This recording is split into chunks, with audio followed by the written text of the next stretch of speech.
काल कंटिन्यू 6-7 दिवस झाले, बहुतेक 8वा दिवस आहे, मी आदरणीय पवार साहेबांसोबत फिरून राहिलो. मी विदर्भाच्या दौऱ्यापासून त्यांच्यासोबत आहे. पवार साहेबांना इथं जेव्हा मी पश्चिम महाराष्ट्रात आलो तर तेव्हा पहिल्या दिवशी प्रचारात 3 सभा होत्या, दुसऱ्या दिवशी 4 झाल्या, त्याच्यानंतरच्या दिवशी 5 झाल्या, त्याच्यानंतरच्या दिवशी 6 झाल्या आणि काल शिरूर आणि पुणे मतदारसंघात एका दिवशी पवार साहेबांनी 7 सभा घेतल्या. म्हणजे या महाराष्ट्रात शेतकरी, कष्टकरी, बेरोजगार युवकांवर जो अन्याय होऊन राहिला तो अन्याय दूर झाला पाहिजे, शेतकऱ्याला शेतमालाचे भाव भेटले पाहिजे, याच्यासाठी हे गद्दारांचं सरकार मातीत गेलं पाहिजे, याच्यासाठी अहोरात्र झटत आहे आणि रोज 6-6, 7-7 सभा घेत आहे. मी विचार करून राहिलो का ही 84व्या वर्षी ताकद येते कुठून. मी पवार साहेबांना विचारलं का हे कुठून येऊन राहिलं हे, तर ते आमच्याचकडे बोट दाखवून असे म्हणते का हे तुमच्यातूनच येऊन राहिलं, हे ताकद ही तुम्हाला पाहून येऊन राहिली. 84व्या वर्षी या महाराष्ट्रातल्या तमाम युवकांना एक आदर्श आहे का पोट्टे वावरात म्हटलं का ओलाले जा पाणी तर ते वावरात जात नाही. पवार साहेब 8-8, 9-9 सभा तुमच्यासाठी एका दिवशी घेऊन राहिले आणि त्या कशा मॅनेज करायच्या. मी जेव्हा पाहून राहिलो तर अक्षरशः या वयात, ठीक आहे, या महाराष्ट्राला लाभलेला 84 वर्षाचा तरुण योद्धा आहे जो या महाराष्ट्रात परिवर्तन झालं पाहिजे याच्यासाठी झटत आहे. आणि मी जयंत पाटील साहेबांच्या जिल्ह्यात आलो, त्यांच्या मतदारसंघातही आता सभा आहे. तर आता मंगळवेढ्याची सभा म्हणजे 3 वाजतापासून हा शेड्यूल होता, तर म्हणून कोणती एखादी ऍडजस्टमेंट होते का. तर काल निघताना आम्ही इंदापूरला थांबलो आणि त्याच्यानंतर मग मंगळवेढ्याची सभा केली आणि इकडे आलो. म्हणजे वेळ वाया नाही गेला पाहिजे बा, आणि या महाराष्ट्रात बदल झाला पाहिजे मला असं वाटते. कारण मी ह्या इच्छा दाढीवाल्याचा आणि तिच्या दाढीवाल्याचा दोघाचाही सत्यानाश पाहिला आहे. दोघंही एकामेकाची दाढी धरते आणि ओढत जाते आणि या महाराष्ट्राचा सत्यानाश करत जाते. आता हे जे मलिदा गँग आहे हे खाऊन साले डकार बी देत नाही. म्हणजे खाते तर खाते पण डकार द्यायची याचा विषयच नाही आहे. काल त्या भोसरीमध्ये एका सभेत होतो, त्या भोसरीच्या 3 उमेदवार होते. तिथं मला एका माणसानं सांगितलं, सर म्हणे यायनं कुत्र्याच्या नसबंदीतले पैसे खाल्ले म्हणे. मी म्हणलं कम खतरनाक आहे. म्हणलं त्याच पैशात यायनंही नसबंदी तर नाही करून घेतली. म्हणजे जास्त पैसे भेटन बा, आपली ऑलरेडी करून आहे, पैसे डायरेक्ट अकाउंटला येईल. म्हणलं तो डॉक्टर व्हेटरनरी होता का आपला होता. म्हणजे हे इतके खतरनाक लोक आहे का यायनं कुत्र्याच्या नसबंदीतले महानगरपालिकेचे पैसे सोडले नाही. बरं आता तर हद झाली का या महाराष्ट्राची अस्मिता, या महाराष्ट्राचा स्वाभिमान, छत्रपती शिवाजी महाराज प्रत्येक माणसाच्या काळजाचा विषय आहे. 8 महिन्याच्या अगोदर उभारलेला पुतळा, मालवण इथला पुतळा जर पडत असेल तर तुम्ही विचार करा यायनं किती पैसे त्या पुतळ्यातले खाल्ले असन. बरोबर नाही का. आणि हे साले नाव ठेवते का या इंडियन नेव्हीनं पुतळा उभारला होता. लाज वाटायला नाही पाहिजे का तुम्ही पुतळा उभारला. आता हे बंदे आरोप आपल्यावर येते तर का करायचं, तर नाव ठेवायचं इंडियन आर्मीले, इंडियन नेव्हीले. आणि मग आता जर छत्रपती शिवाजी महाराजाचे पुतळ्यातले यायनं पैसे खाल्ले, महाराष्ट्रातला स्वाभिमान मातीत मिसळण्याचं काम केलं, तर तुम्ही त्यांना मतदान देणार का, देणार का. यायची जागा यायला 20 तारखेला दाखवून द्यायची आहे. म्हणून या महाराष्ट्रात शेतकरी, गोरगरीब, कष्टकऱ्याचं सरकार आलं पाहिजे. याच्यासाठी पवार साहेबांनी ज्याच्यावर विश्वास टाकला असे वैभवदादा पाटील यांना 20 तारखेला तुतारी या चिन्हासमोरचं बटन दाबून आपल्याला जास्तीत जास्त मतानं विजयी करायचा आहे. कारण सरकार 23 तारखेला आपलं शिणार आहे. आणि हे मी प्रत्येक सभेतली गर्दी पाहून राहिलो, अमाप गर्दी आहे, तुफान लोक आहे, लोकांच्या मनात प्रचंड राग आहे. यायनं पुऱ्या महाराष्ट्राचा सत्यानाश करून ठेवला ना जी. महाराष्ट्रातले पुरे रोजगार गुजरातच्या दावणीला लावले आहे ना. आता नरेंद्र मोदी साहेबांनी 2 दिवसाच्या अगोदर दिवाळीच्या टाटा एअरबसच्या प्रोजेक्टचं उद्घाटन केलं. कुठं केलं, तो उद्घाटन केलं गुजरातने. स्पेनचा राष्ट्राध्यक्ष होता तो.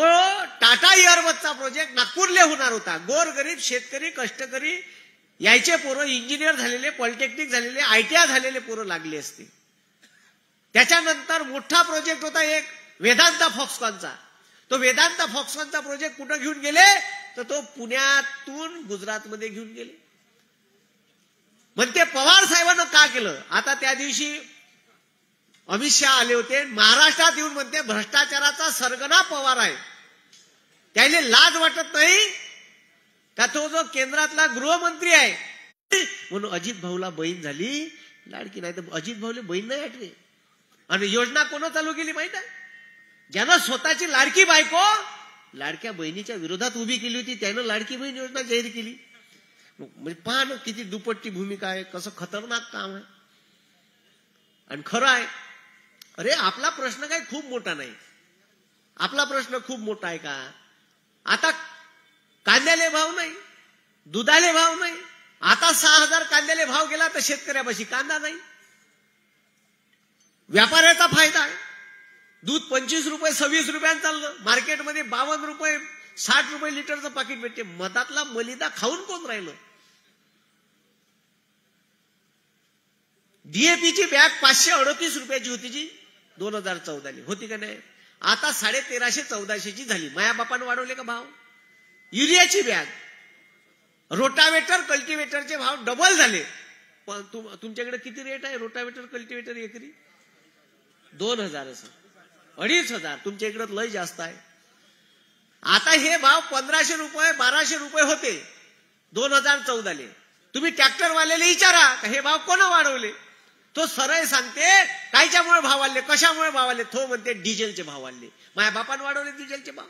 2014 52 रुपये लिटर डिझेल होतं. आता किती झालं 93 रुपये. डबल. यानं लागत खर्च वाढून गेला आपल्या शेतीचा. पण आपल्या शेतमालाचे भाव वाढून राहिले नाही. मग शेतकरी मेला तरी चालते. शेतकऱ्याचा कांदा घरातच सल्ला तरी चालते. अजून यायला का नाही दिलं. हे पक्ष फोडून गेले. सुरत मार्ग गुवाहाटी गोवा मार्ग वापस आणून सत्ता स्थापन केली. यायनं पक्षाचं चिन्हही चोरलं. उद्धव ठाकरे साहेबाचं चोरलं का नाही. नावही चोरलं. बरं झालं साल्यानं आडनाव नाही मागितलं. नाही ते एकनाथ ठाकरे झाले असते. मागा लागत होतं का नाही. आडनाव बी आता तेवढंच काय ठेवलं म्हणा आडनाव बी घे. मग 2 बापाचा विषय आला असता. म्हणजे एवढंच घेतलं काय ठेवतो बा. आता अजित पवार साहेबांनी पवार साहेबांचे फोटो वापरले, घड्याळीचं चिन्ह वापरलं. आता सुप्रीम कोर्टानं आदेश दिला का तुम्हाला साहेबाचा फोटो गिटो वापरता येणार नाही. तुमच्यात कुवत असेल तर भांडा. द्यायला माहित आहे का आपल्याला लोक असे मतदान करणार नाही. आता त्या घड्याळीच्या चिन्हाच्या खालतं सुप्रीम कोर्टाने सांगितलं का तिथं लिहा हे चिन्ह विवादास्पद आहे. अजून याचा डिस्प्यूट सुटलेला नाही. पण पवार साहेबांना लोकसभेतच ते घड्याळ बंद पाडलं. त्याची चाबी आता पवार साहेबापाशी आहे. चालू करायची का बंद करायचं.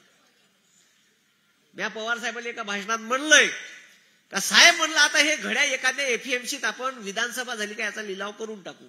तसंही ते कोणी घालायला तयार नाही आहे. बरोबर नाही का. आता मी स्पर्धा परीक्षेचे क्लासेस घेतो वर दिले. माझे MPSC UPSCचे क्लासेस आहेत. दरवर्षी 150-200 पोरं लागते. पण 4 वर्षापासून मी मोदीच्या विरोधात बोलून राहिलो. मी 2014 त्याला 1व्या मत दिलं होतं. वाटलं ह्या काहीतरी देशाचं भलं करण. पण मला 2 वर्षात लक्षात आलं का यानं वाटोळच केलं. बरं ह्या दाढीवाला तसाच.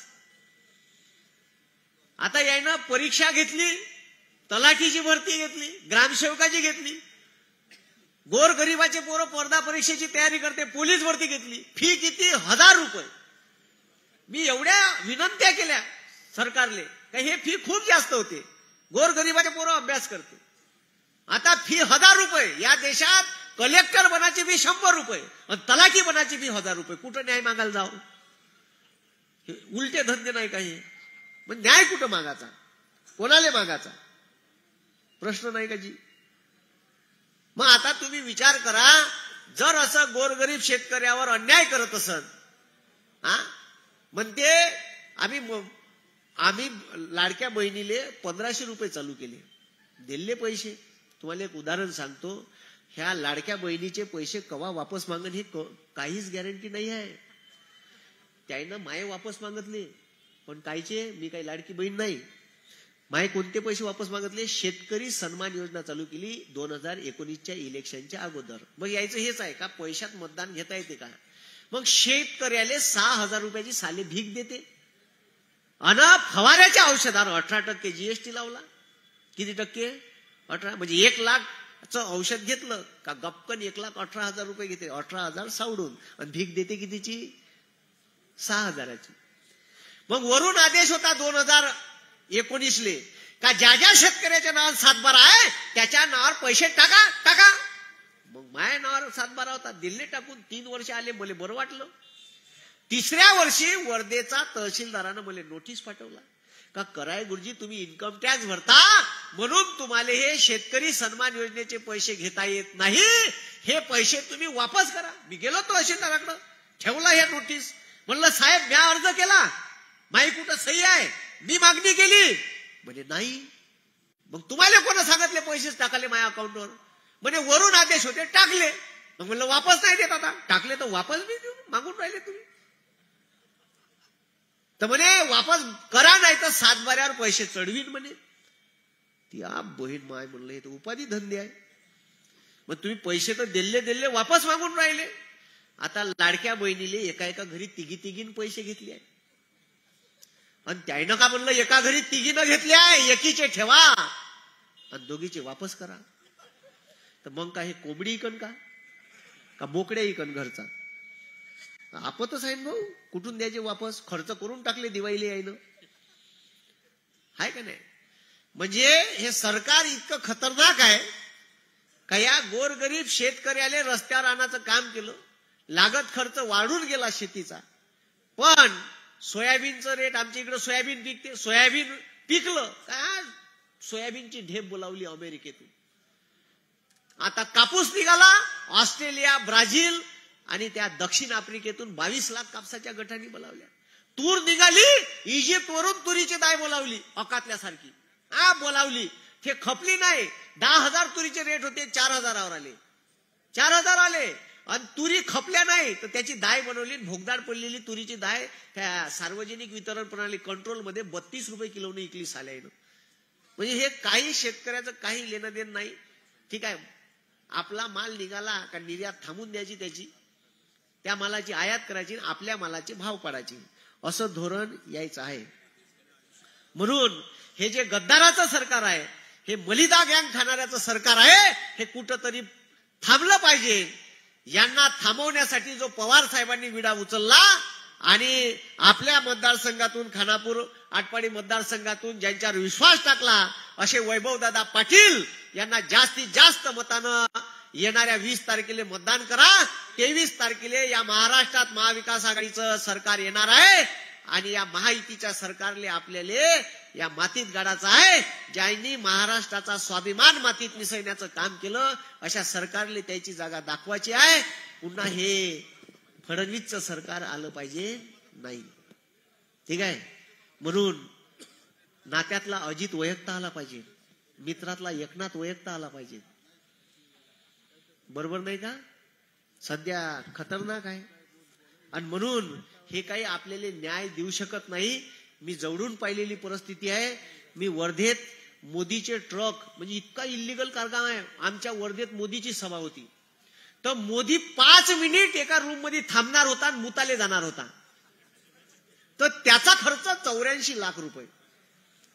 84 लाख. 2 मजली बिल्डिंग उभी होती 84 लाखात.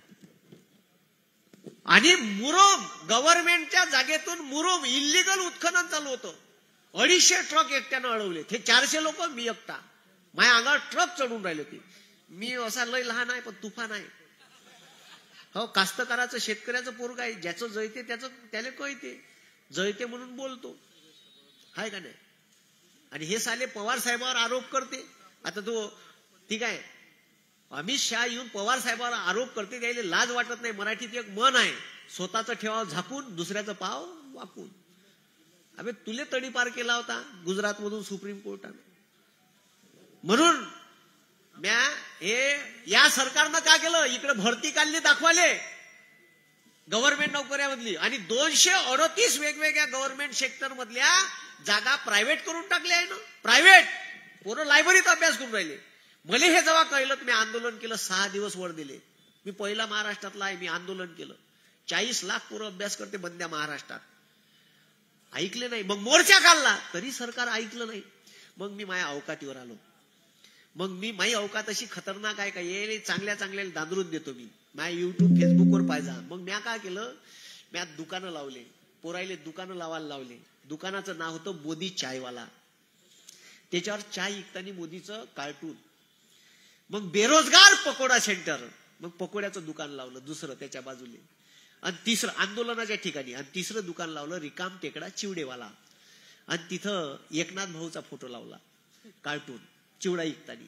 आणि जे व्हायरल झालं ते आंदोलन बीबीसी फिबीसीनं कव्हर करून नेलं. आणि बंद्या महाराष्ट्रात आंदोलन पेटलं. देवेंद्र फडणवीसले 8 दिवसात GR मागं घ्या लागला आणि महाराष्ट्रातल्या कॉन्ट्रॅक्ट भरती वापस घ्या लागल्या. म्हणून यायच्या सोबत हे दाखवाचे दात वेगळे आणि खाचे दात वेगळे यायचे. म्हणजे एका बाजूला इकडं आपल्याला ते चेक करत असते विरोध होते का. जिल्हा परिषद, पंचायत समिती, नगरपालिकेच्या निवडणुका नाही झाल्या, 2.5 वर्ष झाले आहे ना. आणि काम कोण पाहून राहिलो, प्रशासक. डायरेक्ट गल्लुऱ्या खाले भेटते त्याले. दबाव नाहीच आहे व्यवस्थेचा, आहेच नाही ना. लोक प्रशासन आहेच नाही. त्याच्यामुळे त्या निवडणुका सुद्धा सरकार आल्यावर होईल. पण महाविकास आघाडीचं सरकार आलं पाहिजे. याच्या सरकारमध्ये यायनं 2.5 वर्ष झाले निवडणुका घेतल्या नाही. बमाळ लाटणं चालू आहे. येऊ द्या, ठीक आहे, जिकडून खाता येईल तिकडून खाणं चालू आहे. म्हणून मला असं वाटते का या महाराष्ट्रात बदल झाला पाहिजे. आणि बदल झाला तरच काहीतरी संभव आहे. नाही तर हे आपल्याला खाल्ल्याशिवाय ठेवणार नाही. हे वारंवार तुम्हाला चेक करायचं काम करते. ठीक आहे, केंद्रातलं जर सरकार करतेच का, हे विरोध करते का बा, हे बयाड आहे का, चेक करा यायले. मग कोरोनात एक वेळा चेक केलं तुम्हाला, तुम्ही बयाड आहे का. त्यानं सांगितलं घरचे लाईट बंद करा आणि दिवे लावा. साऱ्या बयाड आहे ना लावले. म्या नाही लावले. माया गावात मी एकटाच होतो. माय रोज एक तुळशी पुढे दिवा लावते. माया मायले सांगा लागत नाही. मग यानं पुन्हा एक वेळा चेक केलं. या देशातलं कोणतंही सरकार SC ST OBC मराठा या बहुजनावर टिकून आहे. 80% आहे आपण बहुसंख्य. आणि यायले न्याय भेटत नाहीत. हे चेक करते का, हे खरंच बयाड आहे का. पुन्हा त्यानं क्रॉस व्हेरीफाय केलं. दुसरी लाट आली, म्हणे भांडे वाजवा. घरचे पातेले फोडून टाकले तुम्ही, वाजू फोडले का नाही. बस ते तसेच चेक करत असते. अरे ऐकते रे बॉ, चलो ठीक आहे. म्हणून हे तुम्ही लक्षात घ्या. येणारी निवडणूक ही 20 तारखेला आहे. आणि आपल्याला वैभवदादा पाटील यांच्या तुतारी या चिन्हासमोरचं बटन दाबून जास्तीत जास्त मताने विजयी करायचा आहे. एवढंच मी बोलतो आणि थांबतो. धन्यवाद. जय जय महाराज. धन्यवाद सर. या ठिकाणी